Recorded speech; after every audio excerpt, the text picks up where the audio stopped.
بسم اللہ الرحمن الرحیم الحمدللہ رب العالمین والصلاة والسلام علی خاتم النبیین۔ ناظرین محترم السلام علیکم ورحمۃ اللہ وبرکاتہ۔ پروگرام سیرت النبی صلی اللہ علیہ وآلہ وسلم کے ساتھ آپ کا میزبان ڈاکٹر محمود غزنوی اور آپ کے بہت ہی پسندیدہ اسکالر جناب شجاع الدین شیخ حاضر خدمت ہیں۔ سیرت النبی کے حوالے سے آپ نے ایک بھرپور پروگرام جو ہے وہ ملاحظہ فرمایا ہے۔ کم و بیش 350 ایپیسوڈ جو ہیں نبی محترم صلی اللہ علیہ وسلم کی سیرت کے حوالے سے ہم نے آپ تک پہنچانے کی استطاعت بھر کوشش کی ہے۔ نبی کریم صلی اللہ علیہ وسلم کی سیرت پر گفتگو کرنا یا اسے رقم کرنا یہ ایک بہت ہی مشکل ترین کام ہے۔ اب تک ہزارہ کتابیں جو ہیں وہ نبی محترم کی سیرت پر لکھی جا چکی ہیں۔ قیامت تک ہر پہلو پر بات کی جاتی رہے گی، اور چونکہ قرآن نے آپ کی حیات طیبہ کو تمام انسانوں کے لیے، صرف مسلمانوں کے لیے نہیں، تمام انسانوں کے لیے نمونہ قرار دے دیا ہے۔ یعنی جو بھی انسان نبی کریم صلی اللہ علیہ وسلم کی حیات طیبہ کے مطابق زندگی گزارے گا وہی کامیابی حاصل کرے گا، اور اگر صاحب ایمان ہوگا تو پھر دین و دنیا دونوں کی کامیابیاں حاصل کرے گا۔ تو اس حوالے سے نبی محترم صلی اللہ علیہ وسلم کی حیات طیبہ کے ہر پہلو پر گفتگو جو ہے وہ ہم نے اپنی استطاعت کے مطابق کرنے کی کوشش کی ہے۔ کس حد تک ہم کامیاب رہے یہ تو آپ زیادہ بہتر جانتے ہیں۔ اور پھر ہم نے آپ کے ازواج مطہرات پر گفتگو کی اور آپ کی بنات رسول یعنی صاحبزادیوں پر گفتگو کی ہے، اور یہ اس لیے کہ رسول اللہ کی حیات طیبہ تو ہم مردوں کے لیے نمونہ ہے، تو خواتین کے لیے، کیونکہ خواتین کے مسائل دوسری نوعیت کے ہیں تو ان کے لیے بھی کوئی نمونہ چاہیے، تو ان کا جو نمونہ ہے وہ رسول اللہ صلی اللہ علیہ وسلم کی ازواج مطہرات اور شہزادیاں آپ کی جو ہیں، صاحبزادیاں جو ہیں وہ نمونہ بنی ہیں، اور اس پر بہت تفصیلی گفتگو ہوئی۔ اب ہم جب گفتگو کرنا چاہتے ہیں تو نبی کریم صلی اللہ علیہ وسلم کی زندگی کے پرٹیکولر پہلوؤں پر، چونکہ یہ تو کہ ہسٹوریکل بیک گراؤنڈ اور ساری چیزوں کے ساتھ گفتگو ہوئی ہے، اب یہ کہ ہم زندگی کے مختلف پہلوؤں پر دیکھنا چاہتے ہیں، رسول اللہ صلی اللہ علیہ وسلم کی مختلف شعبہ زندگی میں آپ کی شخصیت کے نمایاں پہلو کیا کیا ہیں۔ تو یہ پوری زندگی ہماری جو ہے وہ 3 چیزوں پر مشتمل ہے جس کا قرآن نے تذکرہ کیا ہے۔ انسانی زندگی کا احاطہ ایک تثلیث ہے، تثلیث سے مراد میری ایک مثلث ہے جس میں سب سے پہلے عبادات ہیں، دوسرے میں معاملات ہیں، اور تیسرا پہلو جو ہے وہ اخلاقیات کا۔ یہ ایک ٹرائنگل ہے اور اس کے اندر انسانی زندگی گزرتی ہے، اور رسول اللہ صلی اللہ علیہ وسلم یہی سب ہمیں سکھانے کے لیے آئے بھی تھے۔ تو میں شجاع صاحب سے درخواست کروں گا کہ اس گفتگو کا ایک اجمالی جائزہ جو ہے اس حوالے سے عبادات، معاملات، اخلاقیات اور پھر اس میں رسول اللہ کی حیات طیبہ، اس پر ایک تھوڑا سا مختصر سا وہ پیش کریں تو پھر ہم چلتے ہیں۔ السلام علیکم۔ وعلیکم السلام کیسے ورحمۃ مزاج اللہ آپ کے؟ وبرکاتہ۔ الحمدللہ ڈاکٹر صاحب خیریت سے؟ ماشاءاللہ الحمدللہ، اللہ کا شکر ہے۔ اللہ کا شکر ہے کہ ہم اس مرحلے تک آ گئے ہیں کہ وہ جو ایک کتابی طریقہ ہے نا کہ رسول اللہ کی پیدائش سے پہلے کے حالات، پھر وہ بالکل اسی مرحلوں سے گزرے ہیں جن گھروں سے آپ صلی اللہ علیہ وسلم گزرے تھے۔ اب ہم ایک جنرل گفتگو جو ہے رسول اللہ کی سیرت طیبہ کا جسے ہم کہتے ہیں ایک ریویو کر رہے ہیں، تو میں چاہوں گا کہ اس ریویو میں آپ جو ہیں ہمارے ناظرین کی رہنمائی فرمائیں۔ نحمدہ و نصلی علی رسولہ الکریم، اما بعد، بسم اللہ الرحمن الرحیم۔ سب سے پہلے تو میں اللہ تعالیٰ کا شکر ادا کرتا ہوں کہ اس کی توفیق سے میرا خیال ہے کوئی 350-400 کے قریب ایپیسوڈز ہمارے ہو 350 چکے کے ہیں قریب، الحمدللہ، اور ایک یہ مبارک سلسلہ جو کیو ٹی وی پر شروع ہوا، جو آپ نے بارہا ارشاد فرمایا کہ اللہ کی توفیق سے اپنی نوعیت کا ایک منفرد سلسلہ، منفرد پروگرام، کہ ایک طرف تو جس ترتیب سے نبی اکرم صلی اللہ علیہ وسلم کی حیات طیبہ کا سلسلہ آگے بڑھا، ہم نے اسی ترتیب کو برقرار رکھا۔ البتہ ان حالات اور واقعات پر تفصیلی تبصرے بھی ہوتے رہے، اور ہم نے کوشش کی کہ اپنے حالات اور واقعات اور اپنے ماحول سے بھی ان واقعات کو جوڑیں، اس لیے کہ اس پوری بحث، اس پوری گفتگو کے لیے جو بنیاد ہے وہ یہ آیت کریمہ ہے، لَقَدْ كَانَ لَكُمْ فِي رَسُولِ اللَّهِ أُسْوَةٌ حَسَنَةٌ، یقیناً تمہارے لیے رسول اللہ صلی اللہ علیہ وآلہ وسلم کی زندگی میں بہترین نمونہ موجود ہے۔ ہم نے یہ بھی چاہا کہ ہم اپنے لیے بھی رہنمائی تلاش کریں۔ میں اپنی بات پہلے کر رہا ہوں کہ نبی مکرم علیہ السلام کی ذات برکات کا ذکر کر کے جہاں ایک طرف سعادت کی بات ہے، اجر کی بات ہے، ثواب کی بات ہے، برکت کی بات ہے، وہیں ایک ہمارے عمل کے لیے بھی جلا کا معاملہ ہو جائے، ایک موٹیویشن اور ترغیب ہمارے اندر پیدا ہو۔ پھر ہم نے یہ بھی چاہا کہ ہمارے ناظرین میں بھی اور ہمیں بھی ایک شوق خود سے بھی سیرت النبی صلی اللہ علیہ وسلم کا مطالعہ کرنے کا پیدا ہو۔ یہ تو ہم نے ہمارے اسلاف کا جو کام ہے، ہمارے سیرت نگاروں کا جو کام ہے، ہمارے مفسرین نے جو مقامات قرآنی جو سیرت النبی صلی اللہ علیہ وسلم سے متعلق ہے ان کی وضاحت فرمائی، محدثین نے فرمائی، ہم نے انہی کے کام سے استفادہ کرتے ہوئے ان باتوں کو پیش کرنے کی کوشش۔ کوئی نئی بات تو نہیں ہے، کوئی نئی بات لیکن ایک انداز ایک ایسا کہ اپنے آپ سے اس کو جوڑنے کی ہم کوشش کریں۔ اصل میں ایک مسئلہ یہ بھی ہوتا ہے، میں ناظرین کو ذرا سا اس میں شیئر کرانا چاہتا ہوں۔ شجاع صاحب جو کہہ رہے ہیں وہ بات اس لیے اس حوالے سے ذرا اہم ہے کہ میں نے کہا کہ کتابیں جو ہیں وہ لاکھوں کی تعداد میں لکھی گئی ہیں۔ اگر آپ لاکھوں نہ کہ تو ہزاروں، تو کہ ہزاروں کم ہے، کیونکہ دنیا بھر میں ہر زبان میں لکھی گئی ہیں کتابیں۔ لاکھوں کی تعداد میں کتابیں لکھی گئی ہیں۔ سیرت کمپٹیشن بھی ہوتے ہیں مصنفین کے، اس میں انعامات بھی دیے جاتے ہیں۔ جو جن لوگ انعام لیتے ہوں گے وہ کچھ نہ کچھ کام تو کرتے ہی ہوں گے، اور کوئی منفرد کام کرتے ہوں گے جو انعام لیتے ہیں سیرت کے حوالے سے۔ کتابی باتیں جو ہیں وہ ہوتی تو سند ہیں ہر دور کے لیے، چونکہ وہ زمان و مکان کی قید سے آزاد ہوتی ہیں، یعنی وہ اس زمانے میں لکھی گئی ہے اگلے زمانے میں پڑھی جائے گی۔ وہ پاکستان میں لکھی گئی ہے وہ روس میں بھی پڑھی جا سکتی ہے، تو نہ مکانیت کی قید ہے نہ زمانے کی کوئی قید ہے۔ لیکن ایک جو مشکل ہوتی ہے وہ یہ کہ ایک تو اس کے لیے ہمیں جو ہے وہ مطالعے کا مشغلہ چاہیے، جسے ہم کہتے ہیں ریڈنگ ہیبٹ چاہیے ہوتی ہے، اور مجھے معاف کیجیے گا ریڈنگ ہیبٹ ہمارے ہاں نہ ہونے کے برابر نہیں ہے ہی نہیں۔ بالکل صحیح فرمایا۔ اگر میں یہ پوچھ بیٹھوں کہ یا اپنے آپ سے پوچھ بیٹھوں کہ بھائی تم کتنی کتابیں پڑھتے ہو ہر مہینے میں، تو شاید میں بھی شرمندہ ہوں یہ کہہ کے کہ بھائی کتنی پڑھتے ہیں، وہ ہمیں پتہ ہے کتنی پڑھتے ہیں، تو ریڈنگ ہیبٹ نہیں ہے۔ اچھا، اگر کہیں ریڈنگ ہیبٹ بھی ہے تو ایک مسئلہ یہ بھی ہوتا ہے کہ کتابی وہ تحریر کی جو زبان ہے وہ ذرا مشکل زبان ہوتی ہے، تو اسے سمجھنے میں جو کیفیت ہوتی ہے وہ ذرا مشکل ہوتی ہے۔ صاحب علم یا صاحب ذوق لوگ ہوں کہ جو ضرورتاً اس چیز کو دیکھ رہے ہوں جی یا شوق سے دیکھ رہے ہوں تو پڑھ رہے ہوتے ہیں۔ بالکل لیکن اگر محض اسی لیے پڑھ رہے ہوں معلومات میں اضافہ، پھر وہ ذرا سے بالکل کتابی علم، تو یہ جو تکلمی زبان ہے جو ہم گفتگو کر رہے ہیں، یہ اس کتابی علم کو کنورٹ کیا ہے ہم نے تکلمی باتوں میں۔ اور آج کے عرف میں اور آج کے میڈیم میں ہم نے کوشش کی کہ اس کو سادہ انداز میں پیش بھی کیا جائے، اور اہم بات یہ کہ اس کو اپنے حالات و واقعات سے جوڑ کر اپنے لیے رہنمائی حاصل کرنے کی کوشش کی جائے۔ بلا مبالغہ آج یہ سیٹلائٹ چینلز کا معاملہ اور یہ جو میڈیا کا دور کہلاتا ہے، بہرحال یہ بڑا پاورفل ٹول ہے، اس کا ایکسیس بھی بہت زیادہ اور اس کا امپیکٹ بھی بہرحال، اور یہ ہے ہی تکلمی میڈیا، ہے تکلمی میڈیا۔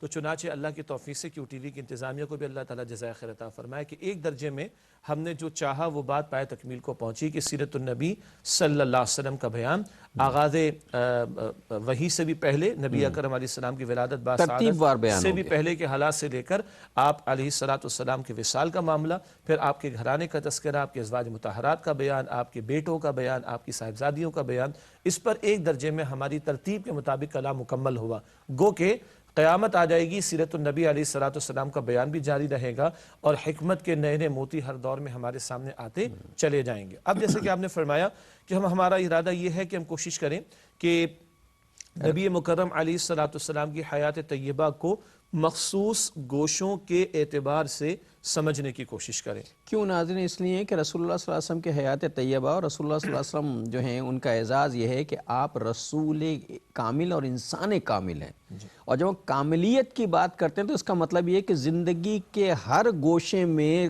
تکمیل کے مراحل دیکھنے ہوں گے۔ جی، اور اگر آپ مجھے اجازت دیں تو میں کچھ اشارہ اس طرح کروں کہ ہم یہ بھی جاننے کی کوشش کریں گے، سمجھنے کی کوشش کریں گے، ڈسکس کرنے کی کوشش کریں گے، اور رہنمائی حاصل کرنے کی کوشش کریں گے کہ اگر میں ایک باپ ہوں تو رسول اللہ علیہ السلام کیسے والد تھے، پرٹیکولر شعبہ جات جو ہیں ان پر اسپیسیفک رول آگے میری زندگی کا۔ میں اگر ایک سسر ہوں تو رسول اللہ علیہ السلام کا بھی رول کچھ ہم ذکر کر بھی چکے ہیں۔ اسی طریقے پر میں اگر ایک دوست ہوں تو میرے لیے حضور علیہ السلام کا نمونہ، میں اگر ایک استاد ہوں تو حضور علیہ السلام کا نمونہ، میں اگر ایک مربی ہوں، مینٹور ہوں، تربیت کرنے کی کوئی ذمہ داری کم سے کم باپ کی حیثیت میں تو ہے، استاد کی حیثیت میں ہو سکتی، ادروائز بھی، تو نبی مکرم علیہ السلام کیسے مربی تھے۔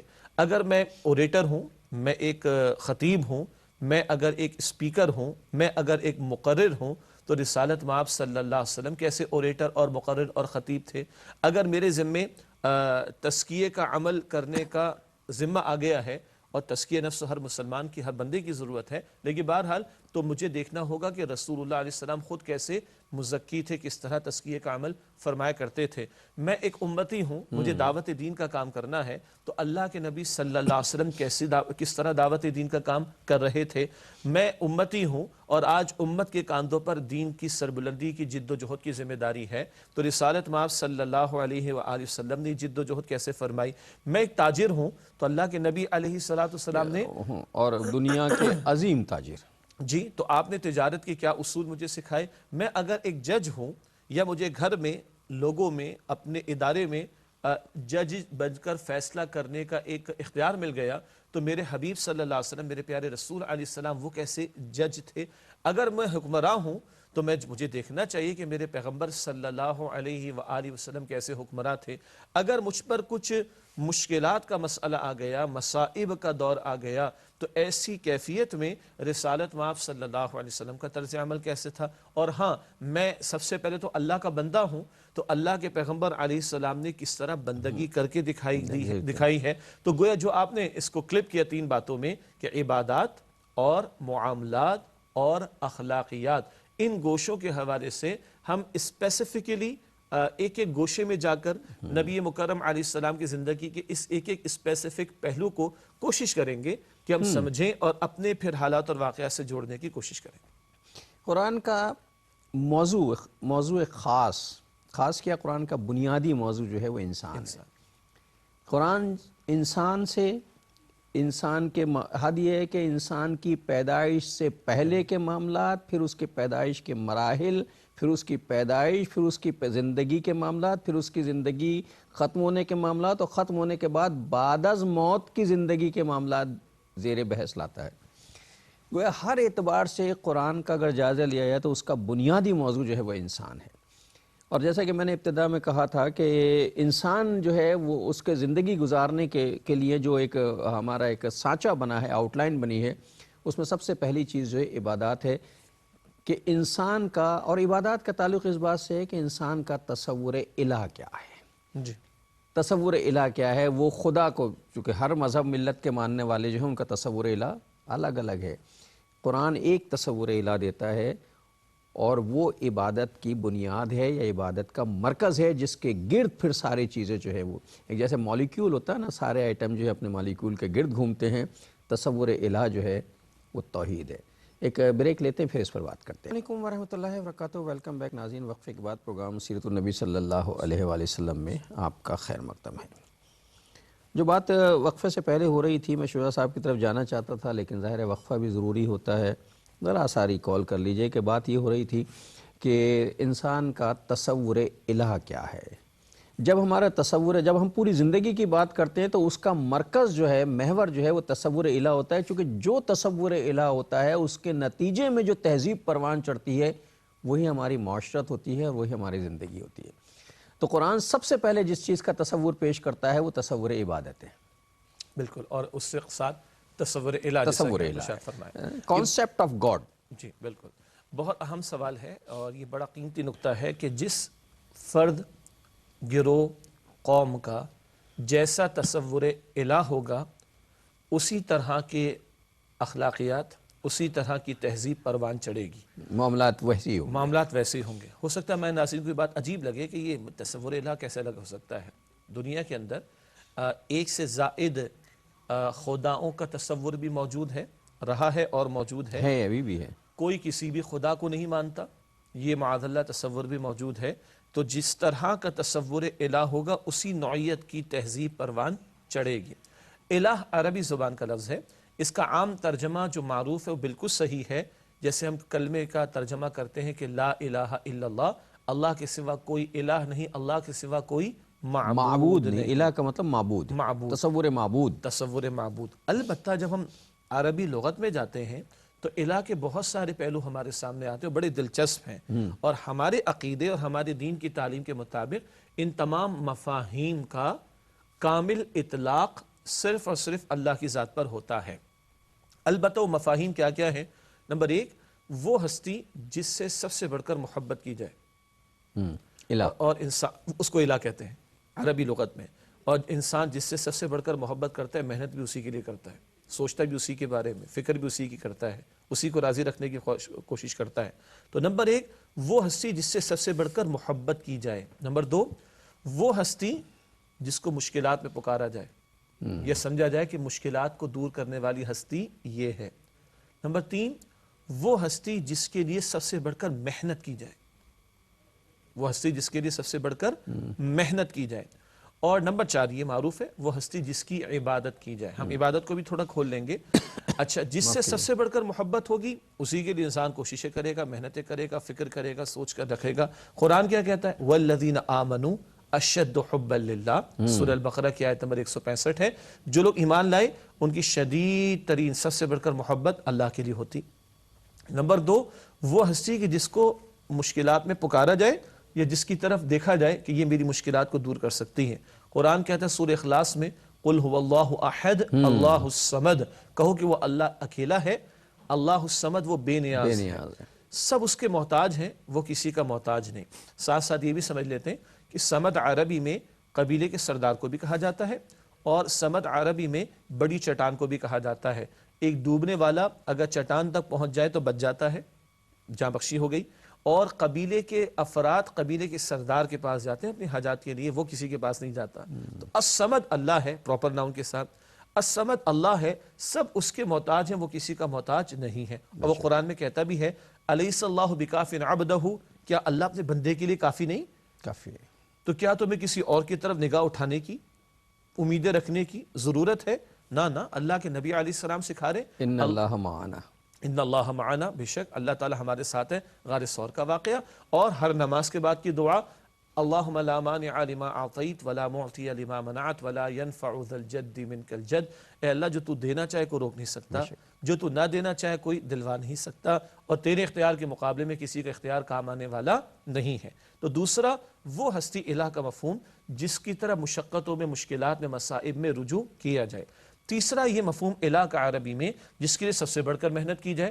اب اگر یہ محنت کوئی مال و اسباب کے لیے کر رہا ہے تو معاف کیجئے گا، وہ مال و دولت ہی اس کا معبود بن جاتا ہے، الہ ہے، بالکل اس کا الہ ہے۔ بخاری شریف کی حدیث ہے۔ یہی ناظرین میں یہی گفتگو کرنا ہم چاہتے ہیں کہ آپ کا تصور الہ کیا ہے؟ جی، حضور نبی اکرم علیہ السلام فرماتے ہیں، بخاری شریف کی روایت ہے، تعیس عبد الدینار و عبد الدرہم، ہلاک ہو گیا درہم کا بندہ اور دینار کا بندہ۔ بننا تو چاہیے عبداللہ، اللہ کا بندہ، یہ درہم اور دینار روپے پیسے کا بندہ بنا ہوا ہے۔ کیا مطلب؟ عبادت کر رہا ہے، ہاں عبادت کر رہا ہے، کس مفہوم میں؟ اطاعت کر اس رہا کی ہے۔ ساری محنت ہے ہی مال کے لیے، دولت کے لیے، اسباب کے لیے، اسی کے گرد اس کی ساری زندگی گھومتی، اسی کے گرد اس کی ساری محنتیں گھومتی ہیں۔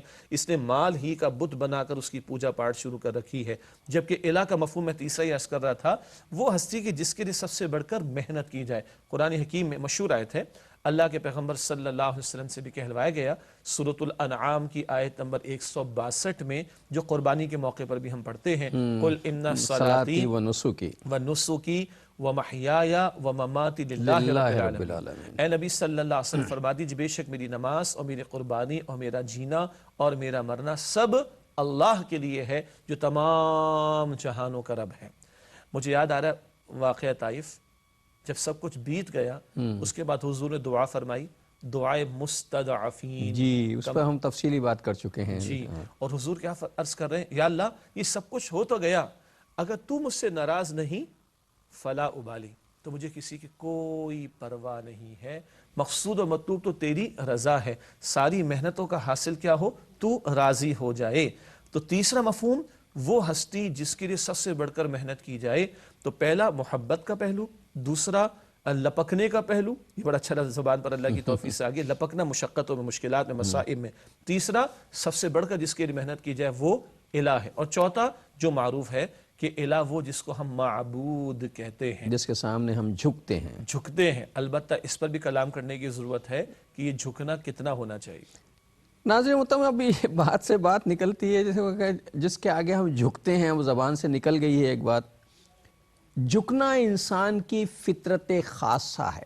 انسان چونکہ مٹی سے بنایا گیا ہے، اور مٹی کا فنکشن یہ ہے، یا مٹی کی نیچر اور فطرت یہ ہے کہ اسے اگر اچھالا جائے تو وہ نیچے کی طرف ہی آ جاتی ہے، جی، اوپر کی طرف نہیں جاتی، کبھی نیچے کی طرف آتی ہے۔ اور نیچے کی طرف آنے کا مطلب یہ ہے کہ عجز اور انکسار جو ہے وہ انسان کی فطرت کا حصہ ہے، اور یہ عجز و انکسار جو اس کی مٹی میں شامل ہے وہ اس سے بار بار تقاضا کرتا ہے کہ یہ کسی کے آگے جھکے، یہ کسی کے آگے جھکے.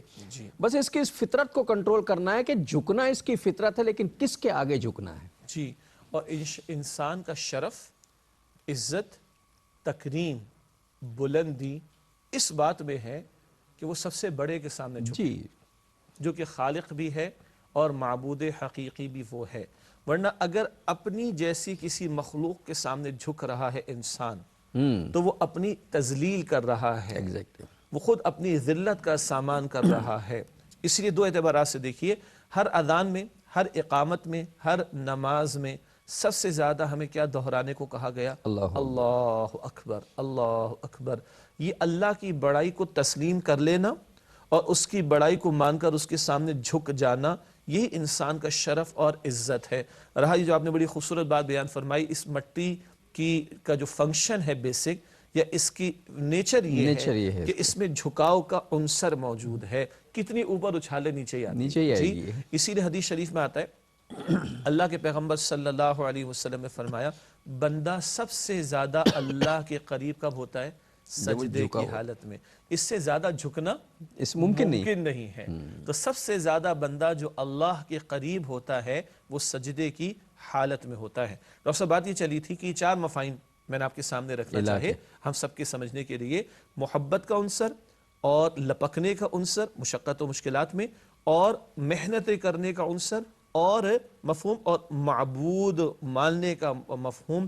ان سارے مفاہیم کا کامل اطلاق اللہ سبحانہ وتعالیٰ کی ذات پر ہوتا ہے. کیونکہ آگے ہم نے بات کرنی ہے نبی مکرم صلی اللہ علیہ وسلم کی عبادت اور عبادات کے پہلوؤں کے حوالے سے، اور اگر میں اس کو اور سادہ انداز میں کہوں تو تعلق مع اللہ کے حوالے سے. اللہ سے آپ کا تعلق خاص. جی. اور وہی بات ہے جب اللہ یہ فرماتا ہے سورہ ذاریات کی آیت نمبر 56 میں، وَمَا خَلَقْتُ الْجِنَّ وَالْإِنسَ إِلَّا لِيَعْبُدُونَ. اللہ فرماتا ہے میں نے تمام جنات اور انسانوں کو صرف اپنی عبادت کے لیے پیدا کیا. زندگی آمد برائے بندگی، زندگی بے بندگی شرمندگی. پیدائش اور تخلیق انسانی کا مقصد ایک لفظ میں کیا ہے؟ وہ ہے اللہ کی عبادت. اور اللہ 24 گھنٹے معبود ہے. وہ جو سوال میں نے رکھا تھا کہ جھکنا کتنا جھکنا، وہ بھائی اللہ 24 گھنٹے معبود ہے تو اس کی عبادت کا تقاضا بھی 24 گھنٹے کا ہے. میں یہ ڈویژن نہیں کر سکتا کہ نماز کے وقت اللہ بڑا ہے، کاروبار میں بڑا ہو جاؤں، میری چاہت بڑی ہو جائے، میری خواہش بڑی ہو جائے، معاشرے کے تقاضے بڑے ہو جائیں، لوگوں کی خواہشات بڑی ہو جائیں. یہ ڈویژن نہیں ہو سکتی. بلکہ اللہ کو میں مسجد میں بڑا مانتا ہوں، نماز میں بڑا مانتا ہوں، وہی اللہ کاروبار میں بھی اس کو میں بڑا مانوں، خوشی کے موقع پر بھی بڑا مانوں، غمی کے موقع پر بھی بڑا مانوں. اور سیرت النبی کا نقطہ یہاں پر کیا ہے؟ صلی اللہ علیہ وسلم. ہمارے کلمے کی ترتیب کیا ہے؟ لا الہ الا اللہ محمد الرسول اللہ صلی اللہ علیہ وسلم. اللہ کے سوا کوئی معبود نہیں، اور محمد صلی اللہ علیہ وسلم اللہ کے آخری رسول ہیں. ان دو کلمات کا آپس میں تعلق کیا ہے؟ اللہ معبود ہے، عبادت کیسے کروں؟ اس نے براہ راست مجھ سے معاملہ نہیں کیا، تو اب اس کی عبادت کے لیے طریقہ کہاں سے لوں گا؟ محمد الرسول اللہ صلی اللہ علیہ وآلہ وسلم سے. تب میں اللہ کی عبادت کرنے کے قابل ہو سکوں گا. ناظرین، یہ جو ابھی اتنا ایک تفصیلی گفتگو ہوئی ہے، دیکھیے اصل بنیادی مقصد یہ ہے کہ چیزوں کو اچھی طرح سمجھ لیا جائے. ہم کیا کہتے ہیں نا، یہ ہے وہ طریقہ جس کو ہم کہتے ہیں نا کھول کے بیان کرنا. اور انبیاء کرام بھی یتلو علیہم آیات کا، اور جی بالکل یتلو علیہم آیاتی، تلاوت بھی کرتے حضور. وَيُعَلِّمْهُمُ الْكِتَابَ، کتاب اور حکمت کی تعلیم بھی دیتے. اور وہ فرماتے تھے کہ ہم کلام مبین پیش کر رہے ہیں، واضح کلام. آپ کی اجازت سے ایک ہمارے تصور علمی حلقوں میں، کبھی ادبی حلقوں میں، کبھی دینی حلقوں میں بھی یہ رہتا ہے کہ میں جتنا مرقع اور مسجع قسم کی گفتگو کروں گا، جتنا میں بھاری بھرکم قسم کے الفاظ استعمال کروں گا، جتنے میں گاڑے قسم کے ادبی اسلوب میں کلام میرا کروں گا، وقار بلند ہوگا، میرا میں پڑھا وقار لکھا بلند ہو ہوں. جائے گا. حالانکہ یہ ناکامی ہے کسی آدمی کی کہ وہ اتنی مشکل گفتگو کرے کہ سامنے والے کے پلے ہی کچھ نہ پڑے. وہ ایک اس کے نا کہ زبان میر سمجھے یا زبان میرزا سمجھے، مزہ کہنے کا جب ہے ایک کہے اور دوسرا سمجھے، مگر اپنا کہا وہ آپ سمجھے یا خدا سمجھے. اللہ اکبر کبیرہ. تو لیکن پیغمبر کیا فرماتے؟ رسول مبین. اچھا یہ بھی بڑا پیارا مقام ہے قرآن کا، بہت سارے مقامات پیارے ہیں، اس نقطے پر بڑا پیارا مقام رسول مبین، اس کا ایک ترجمہ کیا جاتا ہے واضح رسول، مراد ہے کہ ان کی صداقت کی نشانیاں بالکل واضح ہیں، اور ایک ترجمہ کیا جاتا ہے رسول مبین، واضح کر کے پیش کرنے والے رسول۔ اور اللہ اپنے کلام کے بارے میں کہتا ہے وَلَقَدْ يَسَّرْنَا الْقُرْآنَ لِلذِّكْرِ، ہم نے آسان کیا اس کو نصیحت کے حصول کے لیے، یاد دہانی کے لیے، فَهَلْ مِن مُدَّكِرٍ، تو یہ انداز کے جناب مشکل اصطلاحات کو استعمال کیا جائے اور گاڑی قسم کی ادبیت کو ٹھیک ہے ایک علمی حلقہ ہو تو بات سمجھ آتی ہے۔ آڈینس کون ہے یہ دیکھا جائے نا، کہ اگر ہمارے سامنے علماء بیٹھے ہیں اور وہ اس ٹرمینالوجی بھی مشکل ہے، اصطلاحات ہوتی ہیں علمی، اس کو سمجھتے ہیں تو بیان کیجئے، لیکن آپ لوگوں کے سامنے اگر اصطلاحات بیان کرنا شروع کر دیں ہم تو کیا ہوگا؟ چھوٹا سا ایک لائٹر سائڈ پر عرض کر دوں، ابھی آپ نے بھی ٹرمینالوجی انگلش میں کہا، ہاں مجھے کچھ ہم بھی ایک منٹ، ایک چھوٹا سا بریک لے لیں۔ جی جی ناظرین چھوٹا سا بریک لیں، بات دلچسپ ہے۔ السلام علیکم ورحمۃ اللہ وبرکاتہ، ویلکم بیک ناظرین، وقفے کے بعد پروگرام سیرت النبی صلی اللہ علیہ وسلم میں آپ کا خیر مقدم ہے۔ میری زبان سے بھی نکل گیا تھا کہ مختلف علوم کی ٹرمینالوجی خود مشکل لفظ ہے، اردو میں اس کا ترجمہ اصطلاحات ہیں، اصطلاحات بھی بہت مشکل لفظ ہے۔ اصطلاحات کا مطلب یہ ہوتا ہے کہ ہر علم جو ہے اس کے لیے کچھ مخصوص الفاظ مقرر کر لیے جاتے ہیں۔ مثال کے طور پر اکنامکس میں کہتے ہیں نا کہ ڈیمانڈ، تو اس کا مطلب ہوتا ہے طلب، اور سپلائی کا مطلب ہوتا ہے رسد، رسد کے معنی ہوتے ہیں پہنچانا، طلب کے معنی ہوتے ہیں وہ کرنا۔ تو یہ اکنامکس کی اصطلاح ہے یا ٹرم ہے۔ تو اسی طرح مذہب کی بھی کچھ ٹرمینالوجی ہوتی ہیں، یا مذہب کی بھی کچھ مخصوص الفاظ جن کے معنی مخصوص، لیکن یہ صرف علمی حلقوں کے لیے، عام آدمی کے لیے نہیں ہوتے۔ جی آپ کی اجازت سے میں بریک سے پہلے لائٹر سائڈ پہ کہنا چاہ رہا تھا، ابھی جب نے اصطلاحات کا لفظ استعمال کیا تو ہمارے اردو اسپیکنگ لوگوں کے لیے، اردو میں کلام کرنے والے لوگوں کے لیے بھلا کو اتنا مشکل نہیں ہے، مگر خود ہمارے معاشرے میں کراچی بیٹھے ہمارے وہ بچے جو انگلش میڈیم اسکولز میں پڑھتے ہیں اور ذرا نسبتاً ذرا اور ہائی سیٹ اپ کے اندر جا کے، ہائی سے میری مراد ہے وہ انٹرنیشنل لیول کا ان کا کریکولم ہوتا ہے، ان کو اصطلاح بھی سمجھ نہیں آئے گی، تو پھر کبھی کبھی مجبوری ہے کہ ہم انگریزی کے کچھ الفاظ کو استعمال کر لیتے ہیں۔ تو میرا گمان ہے کہ ہمارے ینگسٹرز جو ہیں ان کو اصطلاحات کے مقابلے میں ٹرمینالوجیز کا لفظ زیادہ سمجھ آئے گا۔ ایک دوسرا اللہ کا شکر ہے کہ یہ پروگرامز ہمارے کیو ٹی وی کا چینل کوئی 150 سے زیادہ ممالک میں جا رہے ہیں، اور جہاں جہاں اردو اسپیکنگ لوگ آباد ہیں مگر ان کے بچے اب انگلش میڈیم میں اور دیگر میڈیم میں پڑھ رہے ہیں، اگر یہ فرانس میں دیکھا جا رہا ہو تو وہاں پہ بچے فرینچ پڑھ رہے ہوں گے، تو ان کی اردو کچھ تو ہوگی مگر اتنی ذرا اپ ٹو دا مارک نہیں ہوگی جس میں یہ اصطلاح کا لفظ سمجھ میں آ سکے۔ تو کبھی کبھی ناظرین کرام ہماری مجبوری ہے کہ انگریزی کے کچھ الفاظ فقط اس لیے ہم استعمال کرتے ہیں تاکہ پیغام وضاحت کے ساتھ پہنچ جائے۔ اب اس پر دلیل لیتے حضور نبی اکرم صلی اللہ علیہ وسلم نے فرمایا کلموا الناس علی قدر عقولہم، لوگوں سے کلام کرو ان کی عقل کے مطابق۔ اس کے دو تین پہلو ہیں، ایک تو ہے کہ انتہائی کم تعلیم یافتہ لوگ ہوں عوام الناس میں سے اور میں ان کے سامنے بھاری بھرکم علمی موضوعات پیش کر دوں تو یہ مناسب نہیں ہے۔ اسی طرح اہل علم موجود ہوں اور کوئی صاحب علم ہی کلام کر رہے ہوں تو وہ بہت ہی سطحی انداز میں کلام کریں تو یہ بھی مناسب نہیں ہوگا۔ اسی طریقے پر وہ لوگ کہ جو جس زبان کے جاننے والے ہیں، میں اس زبان کے برعکس کسی دوسری زبان کی اصطلاحات کو، الفاظ کو زیادہ فائدہ کوئی نہیں ہوگا۔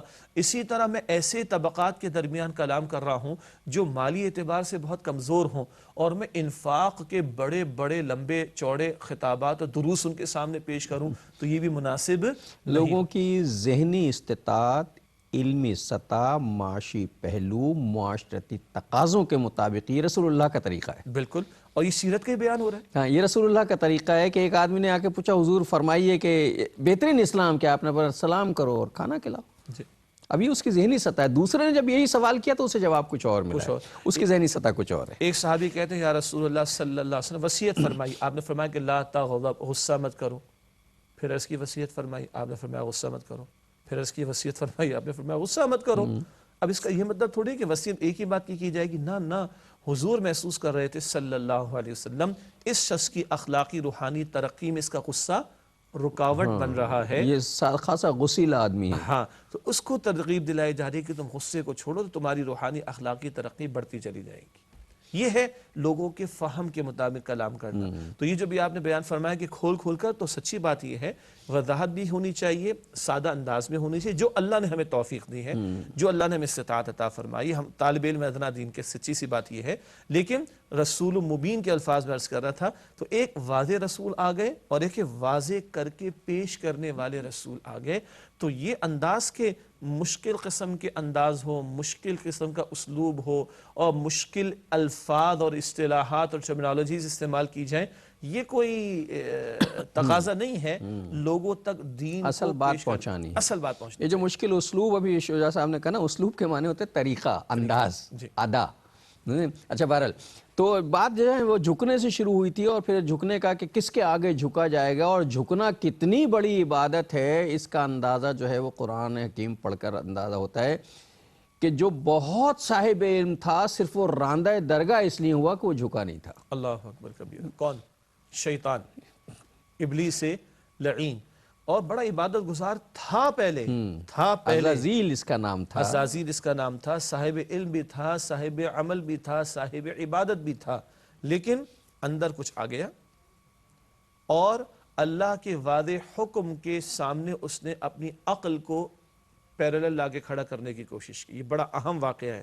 اور ڈاکٹر صاحب ایک نہیں، دو نہیں، تین نہیں، 7 مرتبہ یہ قصہ آدم علیہ السلام کا قرآن میں آتا ہے، اور 7 مرتبہ وقفے سے آتا ہے. اب یہ بات پھر ایک نیا موڑ لے رہی ہے. کوئی شجاع صاحب نے کہا ہے کہ اس نے حکم ربی اور اپنی عقل کو متوازی کر لیا تھا، لا کر برابر میں کھڑا کر دیا تھا. آج بھی ہماری مصیبت یہی ہے کہ ہم ہر چیز کو عقل کی دلیل مانگتے ہیں. کہ آپ دیکھیے عقلیت اس کی کیا ہے. عقلیت سے مراد عقل پسندی کو دیکھ رہے ہیں کہ بھئی یہ بات عقل کو لگتی ہے نہ لگتی. بہت سی باتیں ایسی ہیں جو عقل کو نہیں لگتی ہیں، اس کا تعلق خالصتاً ایمان سے ہوتا ہے. ایمان سے ہے. اور اگر عقل میری اور آپ کی اور ہماری کافی ہوتی تو پھر نہ کسی کتاب کی ضرورت تھی، نہ کسی پیغمبر کی ضرورت تھی. اور عقل یعنی لاجک کا لاجک کیا ہے اس کام کے اندر. او بھائی عقل کے پھر لوگ کہتے ہیں قرآن نہیں کہتا فلا تعقلون. او بھائی قرآن بالکل کہتا ہے، لیکن وہ کہتا ہے اس پر عقل استعمال کرو. ہاں، اپنی اوقات میں رہ کر عقل استعمال کرنی ہے. یہ بس یہ آخری لفظ ہے. اپنی اوقات، جتنی آدمی کی اوقات ہے، عقل کی رسائی جہاں تک ہے، جہاں انسان کی عقل کی انتہا ہوتی ہے، وہاں سے وحی کی ابتدا ہوتی ہے. جناب تو اپنی اوقات میں رہیں.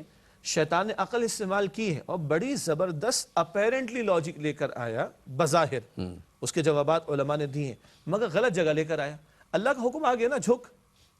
اب یہاں عقل کا تقاضا بھی یہ تھا نیچے رہو اور تابع ہو جاؤ حکم کے. اس نے کہا نہیں اے اللہ، میں برتر ہوں اور آدم ادنا ہے، معاذ اللہ. تو نے مجھے آگ سے بنایا اور اس کو مٹی سے بنایا. خاک سے بنایا. آگ کو جلاؤ تو اوپر جائے، مٹی اچھالو تو نیچے آئے. میں اعلیٰ، یہ ادنا، میں کیوں جھکوں؟ حالانکہ دلچسپ بات یہ ہے آگ بجھانے کے لیے مٹی ماری جاتی ہے، مٹی پھینکی جاتی ہے. یہ بات شیطان کو کون سمجھائے؟ جی تبھی تو شیطنت تھی نا. یہ ہے اپنے اندر کا خناس. وہ کیا؟ اگر آپ اس شیطانی کردار کا انالیسس کریں، تجزیہ کریں، تو تکبر سامنے آتا ہے، حسد سامنے آتا ہے، اور حب جاہ سامنے آتی ہے. میں بڑا ہوں. حسد کیا؟ آدم کو خلیفہ بنا رہے، مجھے کیوں نہیں بنا رہا اللہ تو؟ اور حب جاہ، منصب مجھے ملنا چاہیے کسی دوسرے کو. یہ آج ہمارے بھی مسائل، تکبر، حسد اور حب جاہ کا معاملہ. تکبر تو اللہ کی چادر ہے. جی تو کیا تھا؟ اپنی عقل کو بھائی استعمال کرو، مگر اپنی عقل کو استعمال کرو اپنی اوقات کے اندر رہ کر. اللہ کے ڈومین میں داخل ہونے کی کوشش نہ کرو. جب اللہ کا واضح حکم سامنے آ جائے، اس کے پیغمبر علیہ السلام کا واضح حکم سامنے آ جائے، اب اپنی عقل کو تابع رکھنا ہے. مشہور مسئلہ ہے موضوع پر مسح کرنے کا مسئلہ، تمام مکاتب فکر میں ہے، اس کی فقہی تفصیل اپنی جگہ پر. لیکن یہ سب کو معلوم ہے کہ جب پیروں میں موزے ہم نے پہنے ہوں اور مسح کیا جائے تو مسح اوپر سے ہوتا ہے، حالانکہ پیر کہاں سے گندا ہوتا ہے؟ نیچے سے. تو عقل کہتی ہے کہ کہاں ہونا چاہیے؟ نیچے. لیکن نقل یعنی شریعت کہتی ہے کہاں ہونا چاہیے؟ اوپر. اچھا یہ نقل کا لفظ میں نے استعمال کیا، میں آتا ہوں اس پر انشاءاللہ. عقل کہتی ہے کہ نیچے سے مسح ہونا چاہیے، اور شریعت کہتی ہے کہ مسح اوپر سے ہونا چاہیے. تو بھائی عقل کو نیچے رکھو، مسح کو اوپر رکھو، اور شریعت کو اوپر رکھو. ٹھیک. اچھا ابھی لگے ہاتھوں یہ ایک لفظ آگے زبان میں، نقل. تو ہمارے ویورز کے لیے، انہوں نے سنا بھی ہوگا ہمارے ناظرین نے الحمدللہ، جب نقل کا لفظ ہمارے علماء استعمال کرتے ہیں تو اس کا مطلب یہ ہوتا ہے شریعت کی تعلیم میں یہ بات آئی، نقل جو منتقل ہو کر ہم تک پہنچی وحی الہی کی تعلیم کتاب و سنت کی روشنی میں، اسے کہتے ہیں نا عقلی دلیل اور نقلی دلیل. نقلی دلیل، یہ مراد ہے اس میں کہ عقل وہ میں اپنی عقل کو استعمال کر کے ایک دلیل تلاش کر رہا ہوں، نقل وہ جو وحی کی تعلیم مجھ تک منتقل چلی آ رہی ہے.